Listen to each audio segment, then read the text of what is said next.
أعوذ بالله من الشيطان الرجيم وإذا أنعمنا على الإنسان أعرض ونأى بجانبه وإذا مسه الشر كان يئوسا قل كل يعمل على شاكلته فربكم أعلم بمن هو أهدى سبيلا ويسألونك عن الروح قل الروح من أمر ربي وما أوتيتم من العلم إلا قليلا رب اشرح لي صدري ويسر لي أمري واحلل عقدة من لساني يفقه قولي فالحمد لله والصلاة والسلام على رسول الله وعلى آله وصحبه أجمعين السلام عليكم ورحمة الله وبركاته ইনশাআল্লাহ আজকের ছোট আলোচনায় আমি আপনাদেরকে সূরা ইসরার 3টি আয়াত নিয়ে বলবো।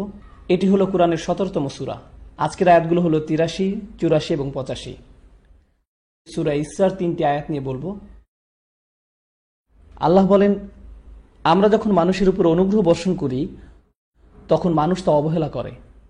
আল্লাহ আসলে বোঝাতে চাইছেন, মানুষ যখন আল্লাহর কাছ থেকে অনেক উপহার পায় তখন তারা ভাবতে শুরু করে যে এগুলো তাদের প্রাপ্য ছিল, এগুলো পাওয়া তাদের অধিকার, বা এগুলো তাদের নিজেদের অর্জন। তাদের প্রাপ্য ছিল, তাদের অধিকার, নিজেদের অর্জন। তারা আসলে ভুলে যায় যে এগুলো আসলে ছিল তাদের প্রতি আল্লাহর অনুগ্রহ। বরং তারা নিজেদেরকেই কোনো না কোনোভাবে এগুলোর দাবিদার ভাবতে শুরু করে। ও আনা বিজানিবিহি, এবং সে মুখ ঘুরিয়ে নেয়। আমি আপনাদেরকে একটি উদাহরণ দিচ্ছি। এটাই আনা বিজানিবিহি।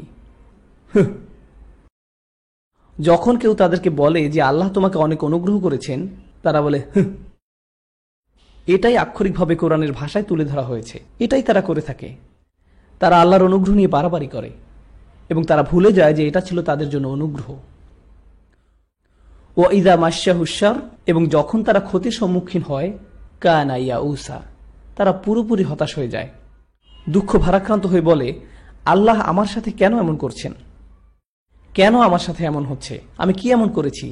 যখন ভালো কিছু হয় এটা আমার প্রাপ্য ছিল, এটাই আমার প্রাপ্য ছিল, কিন্তু যখন খারাপ কিছু ঘটে তখন এটা আমার প্রাপ্য ছিল না। আল্লাহ আমার সাথে এমন করেছেন। তাদের মন এতটাই জটিল। ছোট একটা সাইড নোট, এই আয়াতের একটি গুরুত্বপূর্ণ দিক হলো আদবের শিক্ষা। কিভাবে আমরা আল্লাহকে নিয়ে চিন্তা করব, কিভাবে আমরা তাকে নিয়ে কথা বলবো। এবং আপনারা সবাই জানেন, একজন মানুষ কিভাবে কথা বলে তা আসলে প্রকাশ করে যে সে কিভাবে চিন্তা করে। যখন অনুগ্রহের কথা বলা হলো তখন আল্লাহ বলেন ওয়া ইযা আনআমনা, অতীতকালকে বোঝাচ্ছে। আনআমনা এখানে কে কাজটি করেছে? এটা হলো দামির মুস্তাদির তাকদিরুহু নাহনু, আসলে এটা আল্লাহকে বোঝাচ্ছে। কিন্তু যখন বলা হলো ওয়া ইযা মাশাহুশার, যখন অনুগ্রহের কথা বলা হলো তখন কে অনুগ্রহ করেছেন?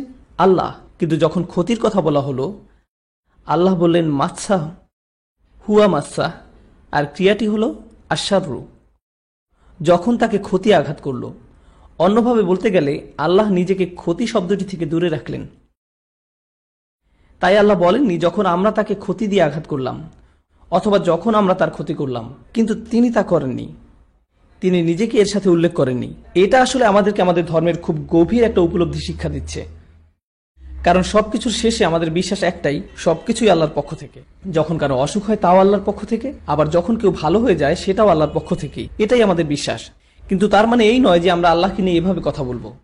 যদিও এটাই বাস্তবতা, কিন্তু আমাদের অবশ্যই কিছু সম্মানের সাথে কথা বলতে হবে। কিন্তু কেন? এটা যদি সত্য হয় তাহলে সমস্যা কি? কেন একে সম্মানের সাথে বলতে হবে? এটাও একটা গুরুত্বপূর্ণ শিক্ষা। আল্লাহ আমাদেরকে শিক্ষা দিচ্ছেন এমনভাবে যেন সকল মানুষ তা বুঝতে পারে। একজন পরিপক্ক ইমানদার এটা জানে যে যখন ভালো কিছু ঘটে তখন তো তা ভালোই, কিন্তু যখন খারাপ কিছু ঘটে তখনও তা ভালোর জন্যই হয়। আর এই সব কিছুই পরীক্ষার অংশ। এটাই হলো ইমানের পরিপক্কতা। কিন্তু যারা এখনো তাদের ইমানের ব্যাপারে পুরোপুরি পরিপক্ক হয়নি, তাদেরকে যদি বলেন যে যখন খারাপ কিছু হয় তা আল্লাহর পক্ষ থেকেই হয়, তখন তারা এই ব্যাপারে কিভাবে চিন্তা করে? তারা ভাবে আল্লাহ আসলে খারাপ কিছু করেছেন এবং ইচ্ছা করেই করেছেন, কারণ তারা এর চেয়ে বেশি ভাবতে পারে না। তাই আল্লাহ এমনভাবে বলেছেন যেন যে এটা নিয়ে গভীরভাবে চিন্তা করবে সে তো এটা বুঝবেই, কিন্তু যে গভীরভাবে যাবে না সেও এটাকে ভুল বুঝবে না। যখন তাকে ক্ষতি স্পর্শ করলো, আল্লাহ বলেননি যখন আল্লাহ তার ক্ষতি করলো। আল্লাহ এভাবে বলেননি, কারণ যার চিন্তার গভীরতা কম সে এটা শুনেই ভুল বুঝত। আল্লাহ আসলে ভুলটি শুধরে দিচ্ছেন এভাবে, যখন তাকে ক্ষতি স্পর্শ করল সে সম্পূর্ণরূপে হতাশ হয়ে গেল। ইয়াইস আসলে মুবালাগা, এর অর্থ হলো বিষণ্ণ হওয়া, অত্যাধিক বিষণ্ণ হওয়া।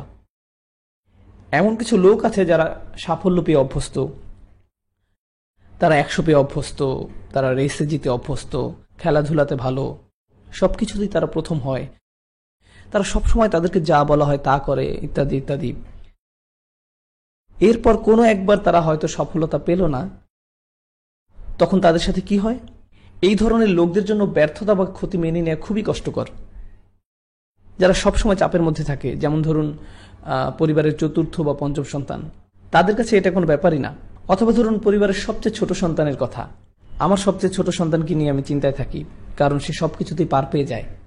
কারণ যতক্ষণে ছোট সন্তানটির সময় আসে ততক্ষণে পিতামাতার পুলিশি কর্মকাণ্ড বন্ধ হয়ে যায়। আমি প্রায় আমার বাবা মাকে আমার ছোট বোনের কথা বলি, তারা আমাদের উপর খুবই কঠোর ছিলেন, কিন্তু আমার ছোট বোনটির কোনো কিছুই যেন তাদের চোখে পড়ে না। মা, কি হলো? আমাদের সাথে তো এমন করা হতো না, তাহলে ওর জন্য কেন এমন? আরে থাক না, ও তো ছোট মানুষ, বাদ দাও, ও খুবই ছোট। আরে ও মোটেই ছোট না। তো লোকদের সাথে কি হয়? তারা বকে যায়। অনুগ্রহ মানুষকে বকে দিতে পারে, তাই অল্প কিছু না পেলেই তারা অনেক হতাশ হয়ে যায়, পুরোপুরি হতাশ হয়ে যায়। আল্লাহ আমাদেরকে শিক্ষা দিচ্ছেন অনুগ্রহ আর খারাপ সময় নিয়ে। দুনিয়াতে আমাদের সবাইকে সীমিত পরিমাণ নিয়ামত দেয়া হয়েছে, একই সাথে সীমিত খারাপ সময়ও বরাদ্দ করা হয়েছে। আবার আল্লাহ আমাদেরকে রিজিকও নির্ধারণ করে রেখেছেন, যেমন আমাদের টাকা পয়সা, আমাদের বন্ধু বান্ধব, আমাদের পরিবার, সন্তান সন্ততি সহ আমাদের জীবনের ভালো যা কিছু আছে তার সবই আমাদের রিজিকের অন্তর্ভুক্ত। দুনিয়াতে আমাদের সবাইকে সীমিত পরিমাণ নিয়ামত দেয়া হয়েছে, আমাদের জীবনের ভালো যা কিছু আছে তার সবই আমাদের রিজিকের অন্তর্ভুক্ত। এবং আমাদের জীবনে এসব জিনিসের পরিমাণ অসীম নয়, অসীম পরিমাণ শুধু আপনি জান্নাতেই পাবেন। এই পৃথিবীতে সবকিছুই সীমিত, আর এই সবকিছু আপনার জন্য বরাদ্দ করা আছে। এছাড়াও এই জীবনে আপনাকে সীমিত সংখ্যক পরীক্ষারও সম্মুখীন হতে হবে। আপনার জন্য যা বরাদ্দ হয়েছে তার চেয়ে আল্লাহ কোনো কিছু আপনাকে কম বা বেশি দিবেন না। এই জীবনে আপনার ভাগ্যে কি আছে তা ইতিমধ্যে নির্ধারিত হয়ে গেছে। তাই আপনি যদি এটা নিয়ে চিন্তা করেন তাহলে বুঝবেন যে আপনার পরীক্ষা এবং আপনার সুযোগ কোনোভাবেই আমার পরীক্ষা আর আমার সুযোগের মতো নয়, তারা এক নয়, কোনোভাবেই নয়। কখনো কখনো আল্লাহ আপনার সামনে সুযোগ এনে দেন, কিন্তু আপনি নিজে সেই সুযোগ কাজে লাগাতে ব্যর্থ হন। তিনি আপনার সামনে তা মেলে ধরেন, আর আপনি এর থেকে অনেক সওয়াব নিতে পারতেন, কিন্তু আপনি সিদ্ধান্ত নিলেন তা না করার, এবং আপনি তার জন্য ভুগতে থাকলেন, আর এর জন্য আপনি আল্লাহকে দোষ দিতে থাকলেন। তো এখন কি বোঝা যাচ্ছে? প্রত্যেকেই আলাদা আলাদা ভাগ্যের মালিক, সবার জীবনের পথ আলাদা। তাহলে প্রশ্ন হতে পারে, কেন সবার পথ এক নয়? সবাইকে একই পরীক্ষা দিলেই তো বরং সামঞ্জস্য বেশি হতো। ঠিক পরের আয়াতটিতেই এই প্রশ্নের উত্তর দেয়া আছে। তিনি বলেন, কুলকুল্লু ইয়ামালু আলা শাকিলাতিহি। এর অর্থ হলো তাদেরকে বলুন প্রত্যেকের উচিত চেষ্টা করা। যখন মুদারে সিফার মতো কাজ করে, এর দ্বারা চেষ্টা করা বোঝায়। প্রত্যেকেরই তাদের শাকিলা অনুযায়ী চেষ্টা করা উচিত। শাকিলা মানে কি? আরবিতে শাকিলা বলতে কোনো কিছুর গঠন বা প্রকৃতি বোঝায়। এই ক্ষেত্রে আপনি আকার বা সামর্থ্য ভাবতে পারেন। সাইকোলজির ভাষায় আপনি একে অবচেতন মন বলতে পারেন, যা আপনার ভিতরে দিয়ে দেয়া হয়েছে। কেউ খুবই রসিক, আবার কেউ খুব সিরিয়াস, যা আপনার ভিতরে দিয়ে দেয়া হয়েছে। কেউ বিজ্ঞান পছন্দ করে, কেউ সাহিত্য, কেউ শিল্পমনা, আবার কেউ জানেই না সে কি চায়, কিন্তু তারা মজা করতে জানে। সাইকোলজির ভাষায় আপনি একে অবচেতন মন বলতে পারেন, যা আপনার ভিতরে দিয়ে দেয়া হয়েছে। এক একজনের ব্যক্তিত্ব এক এক রকমের, বা বলতে পারেন মানুষের শাকিলাত বিভিন্ন রকমের। আল্লাহ আসলে বলছেন যে প্রত্যেকের উচিত প্রথমে এটা বোঝা যে আল্লাহ তার ভিতরে কি দিয়েছেন, এবং তারপর সেই অনুযায়ী কাজ করা। শাকিলা শব্দটির শেষে তামাল বুতাটি খেয়াল করেছেন? এটা আসলে শব্দটিকে প্রত্যেকের জন্য আলাদাভাবে প্রযোজ্য এমন বোঝাচ্ছে। কোনো দুইজনের শাকিলা এক নয়। আল্লাহ বিভিন্ন জনকে বিভিন্ন রকমের ব্যক্তিত্ব দান করেছেন, তাই প্রত্যেকেরই উচিত তাদের নিজেদের ব্যক্তিত্বকে যথাসম্ভব বোঝা, এবং সেই অনুযায়ী তাদের সামনে যে সুযোগ আছে তা কাজে লাগানো, এবং তাদের নিজেদের মধ্যে যে সীমাবদ্ধতা আছে সেটাকে অতিক্রম করা।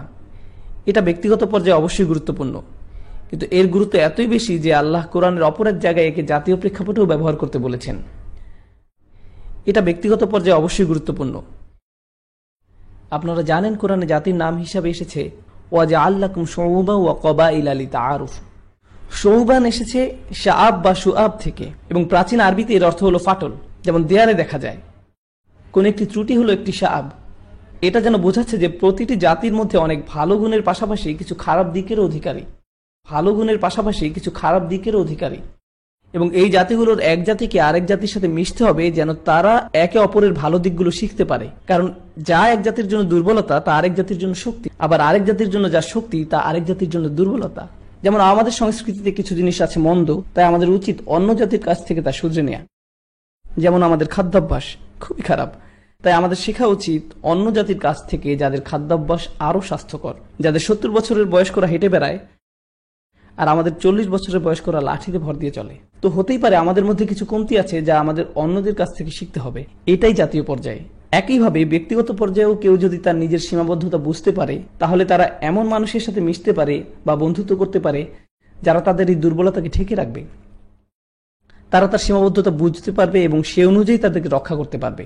যদি আপনি আপনার নিজের চারপাশে শুধু এমন লোকদের নিয়ে রাখেন যারা আপনার মতো একই বিষয়ে দুর্বল, যেমন আপনার যদি মজা করার উপরে কোনো নিয়ন্ত্রণ না থাকে, এবং আপনি এমন বন্ধু জোগাড় করলেন যাদেরও আপনার মতো নিজেদের উপরে কোনো নিয়ন্ত্রণ নেই, তাহলে আপনাদের দ্বারা ভালো কিছু হবে না।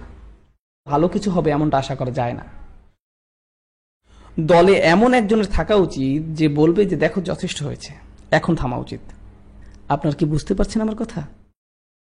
আর এমন যদি হয় যে আপনি খুব সিরিয়াস আর আপনার বন্ধুরাও খুবই সিরিয়াস, তাহলে জীবন খুবই হতাশাজনক মনে হবে। আপনার কি বুঝতে পারছেন আমার কথা? এমন কারো থাকা উচিত যে মাঝে মাঝে মজা করবে। কুল কুল্লু ইয়ামালু আলা শাকিলাতিহি। আসুন এখন দেখি আল্লাহ আপনার কাছে কি আশা করেন। প্রত্যেকের উচিত অভিযোগ করার পরিবর্তে, অথবা যখন ভালো কিছু ঘটবে তখন খুশি, আর যখন খারাপ কিছু ঘটবে তখন মন খারাপ করার পরিবর্তে এমন চিন্তা করা উচিত যে প্রত্যেকের ভাগে নিজ নিজ ভালো ও খারাপ আছে, আর এ থেকে আপনাকে যথাসম্ভব বেশি করতে হবে নিজের ব্যক্তিত্ব অনুযায়ী। ফারাব্বুকুম আলামু বিমান হুয়া আহদা সাবিলান। আপনার প্রভু অবশ্যই জানেন কাকে বেশি পথের হদিস দেয়া হয়েছে। তিনি বলেননি আসসাবিলা, বরং বলেছেন সাবিলান, যাকে বলা হয় তামিজ, যা বলতে যে কোনো একটি রাস্তা বোঝায়, যা বলছে যে আমাদের প্রত্যেকের পথ হবে ভিন্ন আমাদের শাকিলাতের উপর নির্ভর করে। এ ব্যাপারটা আসলে নতুন আরেকটি প্রশ্ন নিয়ে আসছে। এই বিভিন্ন রকমের ব্যক্তিত্ব কোথা থেকে আসলো? কেন আমাদের স্বভাব বিভিন্ন রকমের? যেমন সাইকোলজিতে যমজ বাচ্চাদের নিয়ে গবেষণা করা হয়। একজনের পছন্দের রং নীল, আরেকজনের বেগুনি। গবেষকরা কোনোভাবেই বুঝতে পারেন না জিনগতভাবে সব একই হওয়া সত্ত্বেও কেন তাদের স্বভাব আলাদা। কেউ কেউ বলেন ব্যক্তিত্ব হলো জিন এবং পরিবেশের মিলিত প্রভাব, পরিবেশ ও প্রতিপালন। কিন্তু তারা এটা ব্যাখ্যা করতে পারেন না যে তাদের প্রকৃতি জিনগতভাবে এবং তারা একই পরিবেশে বড় হয়েছে, মানে পরিবেশ ও প্রতিপালন একই, কিন্তু তারপরে দেখা যায় একজন সাইকেল পছন্দ করে তো আরেকজন নৌকা, একজন খেলাধুলা পছন্দ করে তো আরেকজন শুধুই দাবা। এটা ব্যাখ্যা করা যায়নি যে কিভাবে যমজ বাচ্চাদের মধ্যে এটা হয়, অথচ আল্লাহ এই প্রশ্নের উত্তর দিয়ে দিয়েছেন। আল্লাহ বলেন তোমাদের ভিতরে রহস্যময় কিছু একটা আছে। এর পরের আয়াতটি হলো ওয়ায়াসআলুনাকা আনির রূহ কুলির রূহু মিন আমরি রাব্বি। তারা আপনাকে রূহ বা মানুষের প্রকৃতি নিয়ে প্রশ্ন করে। একটা কথা বলে নেই, রূহ আরবিতে খুবই আকর্ষণীয় একটি শব্দ।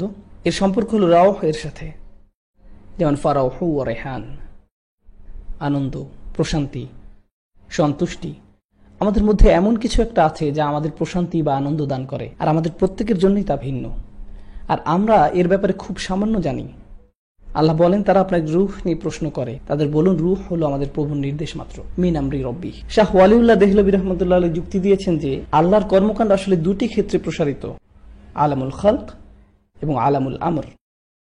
আলামুল খালক হলো সৃষ্টি জগৎ, আর অপরটি হলো নির্দেশনার জগৎ। তিনি আসলে বোঝাতে চেয়েছেন যে আল্লাহ এই বিশ্ব সৃষ্টি করেছেন যা কিছু নিয়ম দ্বারা পরিচালিত হয়, যেমন এটা সময় দ্বারা পরিচালিত হয়। যেমন একটা বীজ বপন করলে তার সাথে সাথে বৃক্ষে পরিণত হয় না, এর একটা পদ্ধতি আছে। একটা শিশু রাতারাতি পূর্ণবয়স্ক হয়ে যায় না, এটা একটা সময় সাপেক্ষ প্রক্রিয়া। আর এটাই হলো সৃষ্টি জগৎ, এর একটা পদ্ধতি আছে। আল্লাহ এর সবকিছু এমন ভাবে তৈরি করেছেন যেন সবকিছু একটা প্রক্রিয়ার অধীন। কিন্তু আলামুল আমর বা নির্দেশনার জগৎ নামেও একটা জগৎ আছে, যেখানে আল্লাহ কোন একটি নির্দেশ দেন আর তার সাথে সাথে পরিপূর্ণভাবে আবির্ভূত হয়। যেমন ফেরেশতারা হলো আলামুল আমরের অন্তর্গত, তেমনি রূহ হলো আলামুল আমলের অন্তর্গত, কোরআন হলো আলামুল আমরের অন্তর্গত। মানে এমন একটা অদৃশ্য জগৎ আছে যেখানে কোনো কিছু সময় দ্বারা সীমাবদ্ধ নয়, দূরত্ব দ্বারা সীমাবদ্ধ নয়, যেমনটা আমরা এই জগতে দেখে থাকি। তারা এমন কোনো প্রক্রিয়ার অধীনে নয় যেমনটা আমরা চিন্তা করি। আলামুল আমরের নিজস্ব সক্রিয়তা আছে যা আল্লাহ নির্দেশের সমষ্টি। তাই যখন আমরের কথা বলা হয়, ইন্নামা আমরুহু ইযা আরাদা শাইআন আন ইয়াকুলা লাহু কুন ফায়াকুন, কুন ফায়াকুন, যখন তিনি নির্দেশ দেন সাথে সাথেই তা আবির্ভূত হয় তাৎক্ষণিকভাবে। এটাই আল্লাহর আমরের জগৎ। আর এই দুইটি জগৎকে মনে হয় যেন আলাদা। মানুষ হিসাবে আমাদের দৈহিক বৃদ্ধি হলো আলামুল খালক, আর আমাদের আত্মিক পূর্ণতা হলো আলামুল আমর থেকে। নবী সাল্লাল্লাহু আলাইহি ওয়াসাল্লাম মানুষকে শিক্ষা দিতেন, এই শিক্ষা কোথা থেকে আসতো? আলামুল আমর থেকে। তারা যে অলৌকিক নির্দেশনা দেখাতেন আলামুল খালকের নিয়মের বিরুদ্ধে, কারণ তা ছিল আলামুল আমর থেকে। যেমন ইব্রাহিম আলাইহিস সালামের ক্ষেত্রে আগুন তাকে স্পর্শ করেনি, এটাই ছিল আলামুল আমর। আর আল্লাহ বলছেন যে আপনার রূহ, যা আপনার ভিতরে আছে, আসলে আমরের অংশ। কুলির রূহ আমরি রব্বি, এটা আমার প্রভুর আমর থেকে। আমরা আসলে ফেরেশতাদের সম্পর্কে কতটুকু জানি আমরের জগৎ সম্পর্কে? কিছুই না। আল্লাহ আমাদেরকে যতটুকু বলেছেন তাই আমরা জানি। এছাড়া এটা পুরোপুরি আমাদের জন্য অজানা এক জগৎ। তার মানে আমরা এই শিখলাম যে আপনার আমার মধ্যে এমন কিছু আছে যা আমরের প্রকৃতি নির্ধারণ করে, অথচ আমি এ ব্যাপারে কিছুই জানি না। ওমা উতিতুম মিন ইলমি ইল্লা কলিলা, তোমাদের জ্ঞানের খুব অল্প অংশ দেয়া হয়েছে। আল্লাহ আমাদেরকে যতটুকু বলেছেন তাই আমরা জানি।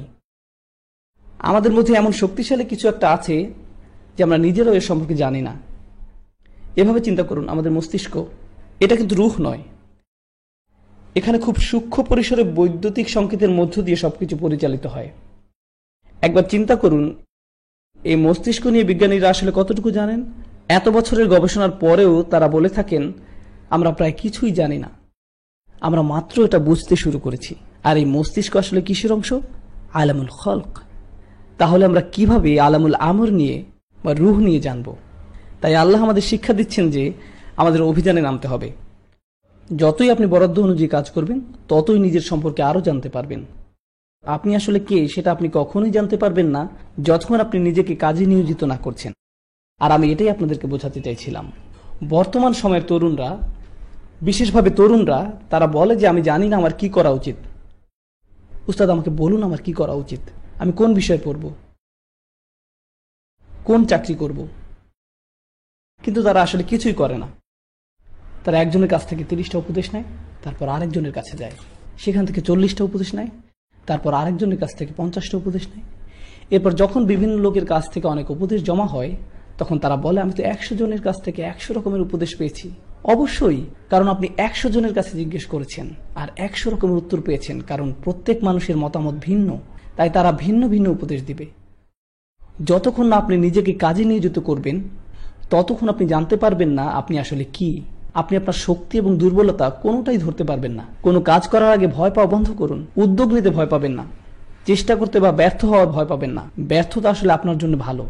এটা দেখিয়ে দেয় যে কোথায় ফাটল আছে, আপনাকে কোথায় উন্নতি করতে হবে তা দেখিয়ে দেয়। আবার আপনি কিসে ভালো সেটাও দেখিয়ে দেয়। হয়তো আপনাকে এতে আরো ভালো হতে হবে, কিন্তু এসব কখনোই হবে না যদি আপনি চেষ্টাই না করেন।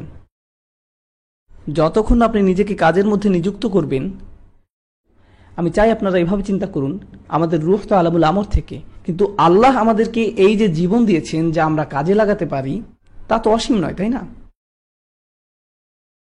তাই পূর্ণবয়স্ক হওয়া আর ঘুম অথবা বৃদ্ধ হওয়া, যখন আপনি অকর্মণ্য হয়ে যাবেন, এর মধ্যে আমাদের হাতে খুব বেশি সময় নেই নিজেকে আবিষ্কার করার জন্য, নিজেকে কাজে নিবেদিত করার জন্য। তাই নতুন কিছু করতে ভয় পাবেন না। আল্লাহ আমাদেরকে এই যে জীবন দিয়েছেন, এত সুন্দর এবং অভিযানের সুযোগ দিয়েছেন, তাই চেষ্টা করতে ভয় পাবেন না। আর আপনারা যে আরবি শিক্ষার সিদ্ধান্ত নিয়েছেন, এটা অবশ্যই ভালো, কিন্তু এটা মাত্র ভ্রমণের শুরু।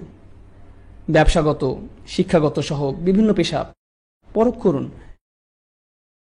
আর আপনি যদি ভয়ে জীবন কাটিয়ে দেন এই ভেবে, যদি এটা আমার জন্য না হয়, আমি যদি এতে সাফল্য না পাই, তাহলে আপনি সারা জীবন এক পাশেই পড়ে থাকবেন, জীবনে কোনো কিছুই করতে পারবেন না।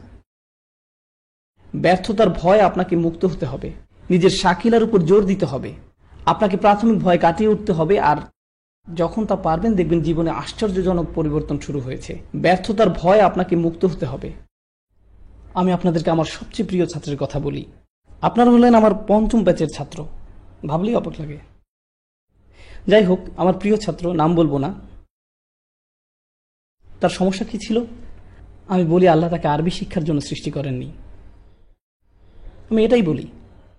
কিন্তু সে আমার খুব প্রিয় ছাত্র, আমি তাকে খুবই ভালোবাসি, এবং সে আমি যতজনকে চিনি তাদের সবার থেকে বেশি পরিশ্রম করেছে, রাত আর দিন। ব্রেকের সময়ও বাকিরা হয়তো অন্য কিছু করেছে, সে পড়াশোনা করেছে। মানুষজন দুপুরের খাবার খেতে যাচ্ছে, কিন্তু সে পড়ছে, সে নোটের মধ্যে ডুবে আছে, প্রশ্ন করছে আর পড়ছে তো পড়ছেই। এবং সে আমি যতজনকে চিনি তাদের সবার থেকে বেশি পরিশ্রম করেছে। সে একের পর এক খাতা শেষ করে ফেলছে নোট লিখে লিখে। তার হাত ব্যথা হয়ে যেত, তবু সে ল্যাপটপ ব্যবহার করতো না, কারণ সে ভাবতো তা হলো অলসদের কাজ। আর সে আমার কাছের একজন বন্ধু, আমরা এর আগে একসাথে সময় কাটাতাম। আগে যখন আমি বলতাম যে চলো কিছু একটা করি, সে রাজি হয়ে যেত। কিন্তু এখন যখন আমি তাকে ফোন করে বলি চলো বাইরে যাই, কিছু একটা করি, সে বলে না আমার কাজ আছে। অথচ দিনের বেলা আমি তার শিক্ষক, আর রাতে যখন তাকে আমি ফোন দেই সে বলে তাকে পড়তে হবে। ধন্যবাদ, ক্লিক। কিন্তু সে অনেক পরীক্ষায় ভয়াবহভাবে ফেল করেছে, কিন্তু তার জন্য আমার খারাপ লাগে না, কারণ সে সত্যিকার অর্থে চেষ্টা করেছে। আর এমন লোকও ছিল যারা খুব একটা চেষ্টা না করে 100 পেয়েছে। প্রথমত আমি মনে করি তাদের জন্য এই সময়ের কোনো মূল্য নেই, তারা যা শিখছে, আর আমি তাদের কাজকে শ্রদ্ধাও জানাই না। কিন্তু সে যা করছে আমি তাকে শ্রদ্ধা করি। আমি কিছু একটা করব, যথাসম্ভব চেষ্টার সাথে করব। ব্যর্থতার প্রথম আগমনেই ভয় পেয়ে পালাবো না, আমি অন্য কিছু করা শুরু করব না। আর এটাই আমাদের বুঝতে হবে ক্যারিয়ারের ক্ষেত্রেও। আপনি যে প্রচেষ্টা করবেন, যতক্ষণ আপনি উপভোগ করছেন, যে একটু ছন্দপতন ঘটল, আপনি ভাবলেন এখন আমার অন্য কিছু করা উচিত। তাই কি? তাই কি? এটা তো জান্নাত নয়। ভালো দিনের সাথে খারাপ দিন তো থাকবেই, এই জীবনটাই এমন। যখন অনুগ্রহ আসতে থাকলো আমি খুশি, সব ঠিক আছে, আমি খুশি। আর যখন কিছু মনমতো হলো না, তারা চরম হতাশাগ্রস্ত হয়ে গেল। কানাইয়া উসা, তারা চরম হতাশাগ্রস্ত হয়ে গেল। আমার এটা করা ঠিক না, বা এটা আমার জন্য না। এটা ছাত্রদের সাথেও হয়। তারা একটা পরীক্ষায় ফেল করে, আরে না ফেল না, 95 ফেল, আস্তাগফিরুল্লাহ। আপনি কিভাবে বাপ মাকে মুখ দেখাবেন? আপনাকে কে বিয়ে করবে কারণ আপনি 95 পেয়েছেন? আমার মনে হয় আমার পড়াশোনা ছেড়ে দেওয়া উচিত, কারণ এখন আর কোনো লাভ নেই। সত্যি সিরিয়াস হন, মেরুদণ্ড শক্ত করুন। আপনি যাই করেন না কেন নিজেকে পুরোপুরি নিবেদিত করুন। আর এটা শুধু এই প্রোগ্রামে না, জীবনের সব ক্ষেত্রেই প্রযোজ্য। যাই করুন পুরোপুরি মনোযোগের সাথে করুন। আপনি যাই করেন না কেন নিজেকে পুরোপুরি নিবেদিত করুন। অবশ্যই সাহায্য চাইতে পারেন, কিন্তু অতিরিক্ত চাইবেন না। এমন যেন না হয় যে আপনি উপদেশের পর উপদেশ নিচ্ছেন কিন্তু নিজে কিছুই করছেন না। আপনার জীবনে আপনি খুব অল্প কিছু মানুষকে বিশ্বাস করতে পারেন। আবার এমন লোকও আছে যারা এমন মানুষের কাছে উপদেশ চায় যে তারা জানে তারা 2 রকমের উত্তর পাবে, কারণ তারা দ্বিধায় থাকতে পছন্দ করে। তারা একে অজুহাত হিসাবে ব্যবহার করে। সে এটা বলেছে কিন্তু তুমি তো এটা বলেছ। তারপর আপনি যখন কিছু বলবেন তখন তারা বলবে কিন্তু অমুক তো এটা বলেছে, এটা তো আগেই বলা যেত। উপদেশ নেবেন কিন্তু তার জন্য উদ্দেশ্য থাকে। আর যাকে বিশ্বাস করেন তার কাছে যান, যেন তোলে লোকের কাছে না। আর আপনি যদি তা না করেন তাহলে কি বোঝায় জানেন? প্রথমত আপনার নিজের উপর বিশ্বাস নেই, দ্বিতীয়ত আপনি মানুষকেও বিশ্বাস করেন না।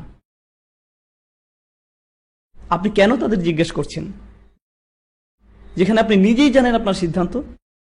আপনার সবার উপদেশ নিতে হবে এমন কোনো কথা নেই। আমার উপদেশ, শেখ উমর সুলাইমানের উপদেশ, শেখ আব্দুল নাসেরের উপদেশ, বা যে কারো উপদেশ, আপনি উপদেশ নিয়ে নিজের বুদ্ধি খাটান। আর যখন আপনি সিদ্ধান্ত নিয়েছেন তখন আল্লাহর উপর বিশ্বাস রাখুন আর সামনে এগিয়ে যান। আর এভাবেই আপনি নিজেকে চিনতে পারবেন।